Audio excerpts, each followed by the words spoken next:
ये आपको कैसे मालूम पड़ेगा?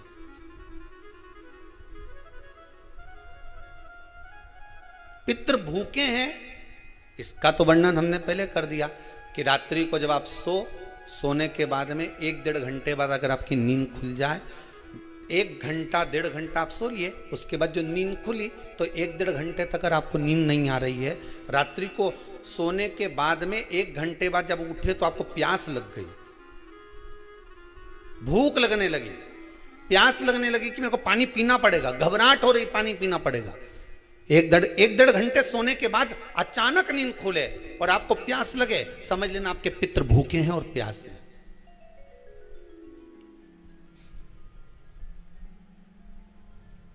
वो भूखे और प्यासे हैं, उनको जल की जरूरत है।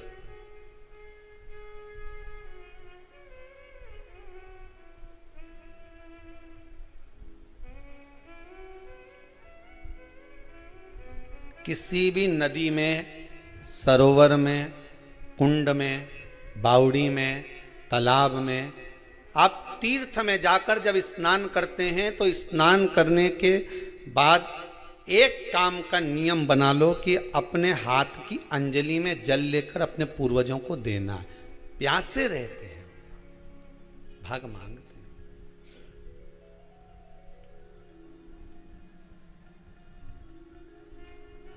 भाग प्राप्त करना। 3 वृक्ष पितरों के तुल्य हैं। नैमिषारण्य की कथा में भी कहा था 3 वृक्ष पितरों के तुल्य हैं। पहला पीपल, दूसरा वट वृक्ष, तीसरा बेलपत्र का वृक्ष। ये पितरों के तुल्य हैं। अगर आपको रात्रि में नींद नहीं आ रही है, ऐसा लगता है कि रात्रि को 1 घंटा 1.5 घंटा सोने के बाद कुछ गलत गलत विचार आने लगते हैं, नींद सुबह 3 बजे तक 4 बजे तक नहीं आती, 4 बजे के बाद फिर नींद आती है, तो एक प्रैक्टिकल जरूर कर कर देखना। एक प्रैक्टिकल करने में क्या जाता है, प्रयास करने में क्या कुछ जाता है क्या? प्रैक्टिकल कर कर देखना कि कहीं सियोर वाला महाराज झूठ तो नहीं बोल रहा, तो प्रैक्टिकल करने में कुछ नहीं जाए। 1 लोटा पानी लो, उसमें थोड़ा सा कच्चा दूध डाल लीजिए, श्राद्ध पक्ष चल रहा है, बेलपत्री का पेड़ या पीपल का पेड़ या बट का पेड़, इन पेड़ के नीचे ले जाकर उस दूध को दोपहर में सुबह 10 बजे से लेकर 12 बजे के बीच में ले जाकर चढ़ा दीजिए। रात्रि को फिर ना आपको प्यास लगेगी ना भूख लगेगी, नींद एक बार लगी तो सुबह ही खुलेगी। प्रैक्टिकल करने में क्या जाता है? पानी डालने में तुम्हारा कुछ जाएगा?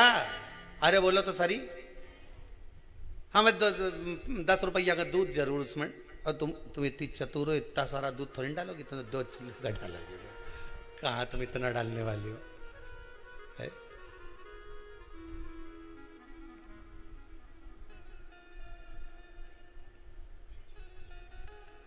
कहा बहुत चतुर चतुर लोग हो रहे संसार में हो,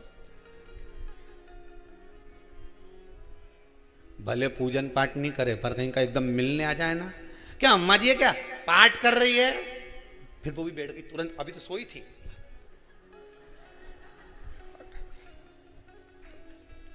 तुरंत। क्यों पंडित जी हैं क्या, उनसे थोड़ा सा काम है, अभी माला जप रहे हैं, मालूम पड़े पंडित जी तो आराम से सेव फल खा रहे थे। अब प्लेट सोफा के नीचे घुसे तुरंत,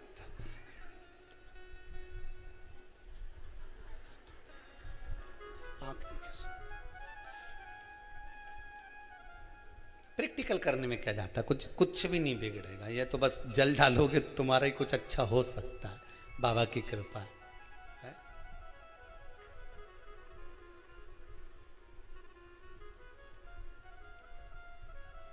3 वृक्ष पितरों के तुल्य हैं। पहला जम के बोलिए पीपल, दूसरा वट वृक्ष, तीसरा बेलपत्री का वृक्ष। 3 पीपल के वृक्ष में 52,000 ब्राह्मण एक साथ निवास करते हैं, इसलिए पितृतुल्य है।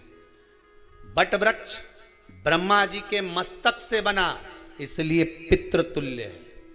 और बेलपत्री का वृक्ष माता पार्वती जी के अश्रु से बना। जब आंसू गिरे थे माता जगत जननी जगदम्बा पार्वती के, उस समय पर पितृलोक में हलचल उत्पन्न हो गई थी। हमारी नातिन की आंख में आंसू कैसे आ गए? मैनावती की पुत्री है,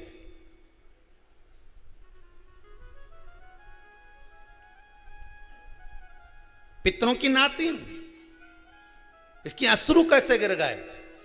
पार्वती जी ने कहा ये आंसू नहीं, मेरा पुण्य भाग प्रकट करती हूं बेलपत्री के रूप में। तो पितरों ने वर दिया था कि ये बेलपत्री का वृक्ष हमारा आशीर्वाद है, इसके नीचे अगर कोई दीप लगाता है, शिव को स्पर्श कर चढ़ाता है, उसके पितरों की शांति होगी। हम स्वयं उसको आशीर्वाद देने के लिए पधारेंगे। बेलपत्र का वृक्ष पितृतुल्य।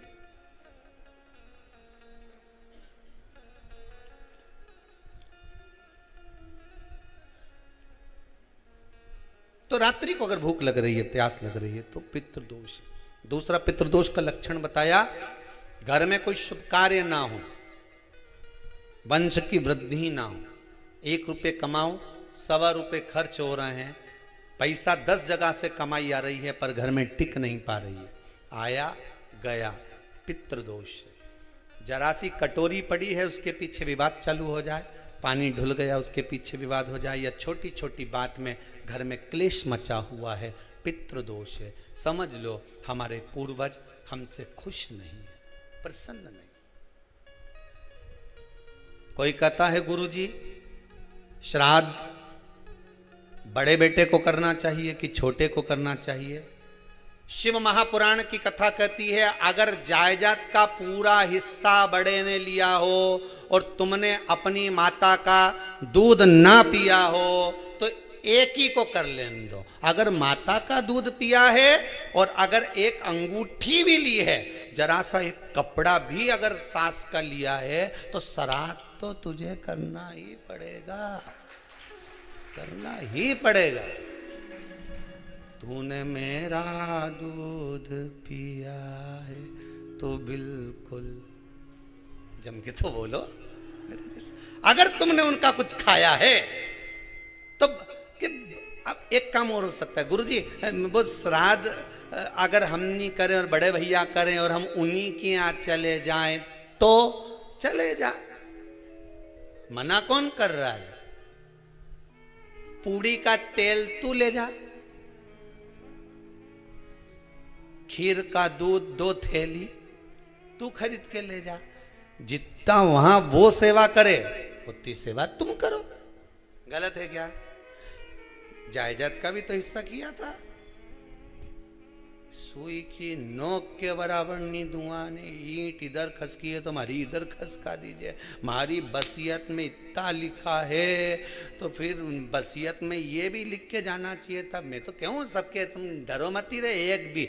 जब छोरा छोरी के जब सब सामान, प्रॉपर्टी दो ना, जमीन दो ना, जायदाद दो ना, सारा सामान छोरा छोरी के दो, तो उनके लिख के भी जाओ कि हमारी श्राद्ध कर दे अच्छे से, नहीं तो भूतड़ी बन के सताऊंगी।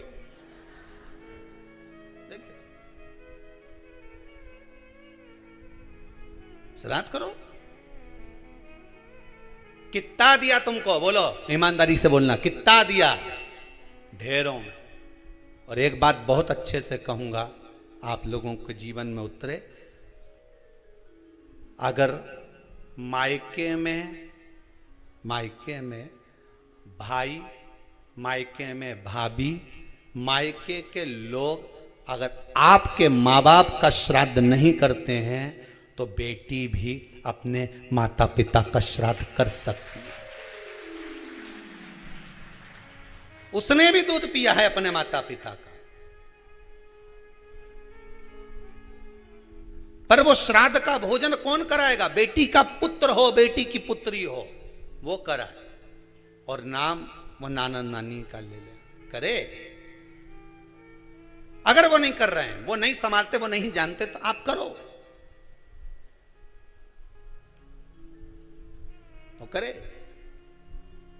2 भाग होते हैं। जब एक रोटी गाय के मुख में दी जाती है, गाय के मुख में जब हम रोटी देते हैं, एक रोटी जब देते हैं, या तो गाय के मुख में 16 श्राद्ध में जब रोटी देते हैं तो रोटी को बीच में से तोड़कर, रोटी का जो भाग होता है उसको, मतलब ऊपर से फुलका का परत नहीं निकालना है, रोटी जो सीधी सीधी है ना, जैसे ये रोटी है तो इसको बीच में से तोड़ लिया, 2 भाग विभाजित कर लिया, नीचे वाले भाग में भी थोड़ा सा गुड़ शक्कर रख लिया, ऊपर वाले भाग में भी गुड़ शक्कर रख लिया, एक के ऊपर एक रोटी को रख लिया, वो गाय को दी। तो अपन श्राद्ध पक्ष में 2 पूड़ी का प्रमाण है कि गाय को 2 रोटी दी जाती है, कुत्ता को 2 रोटी दी जाती है। 2 पूड़ी रख के देते हो, नहीं देते? आप लोग को तो देते होगे, 2 पूड़ी के ऊपर पूड़ी रखकर, थोड़ा सा मीठा रखकर, नमकीन रखकर, कुत्ते को भी देते, 2 पूड़ी तोड़कर कागा को भी देते। 2 पूड़ी का प्रमाण कहां से आया? 2 भाग रोटी के टुकड़े का प्रमाण कहां से आया? श्राद्ध पक्ष में ही ऐसा क्यों किया जाता है? बाकी के समय पर तो कोई ऐसा 2 पूड़ी का प्रमाण ही नहीं, पर श्राद्ध पक्ष में ये क्यों कहा जाता है कि पूड़ी के ऊपर पूड़ी रख दे, उसमें मीठा रख दे, खीर शक्कर रख दे, गाय को दिया, कुत्ते को दिया, कागा को दिया, ऐसे क्यों कहा जाता है? उसका कारण क्या होता है? उसका केवल एक कारण है, जो नारी ने भोजन का निर्माण करा है, जो घर की बहू भोजन बनाई है, जो घर की बेटी ने भोजन बनाया है, घर की माता ने भोजन बनाया है। महाराज, पिता पुरुष एक कुल को तारता है, बेटी 2 कुल को तारती है। जब श्राद्ध पक्ष में 2 भाग रोटी के कर कर गाय को देती है तो 1 भाग तो उसके ससुराल वालों को मिलता है।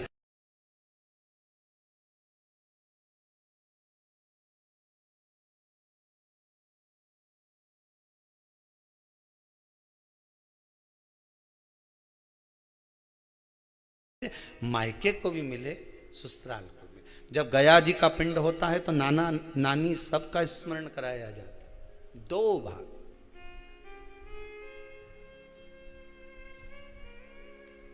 पुण्यता प्राप्त। अब लोगों को मालूम तो है नहीं कि 2 पूड़ी क्यों रखते हैं, उसका कारण वर्णित है शास्त्रों। दोनों पक्ष तारने के लिए, दोनों पक्ष का स्मरण कराने के लिए। महाराज, बिंदु प्रेत योनि में पड़ा, चंचुला देवी उनके मोक्ष का प्रयोजन कर रही है, प्रयास कर।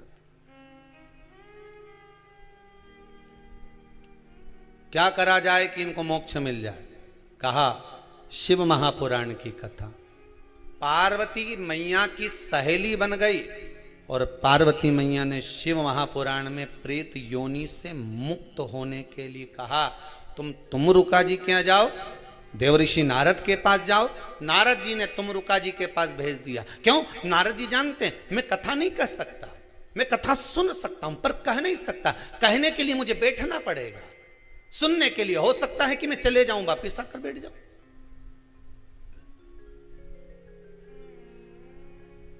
तुमरुका जी से कहा कथा कह दोगे? हाँ, कहने में क्या दिक्कत है? मेरे पति को प्रेत योनि से मुक्त करना है। तुमरुका जी बोलते हैं केवल तुम्हारा पति प्रेत योनि से मुक्त नहीं होगा।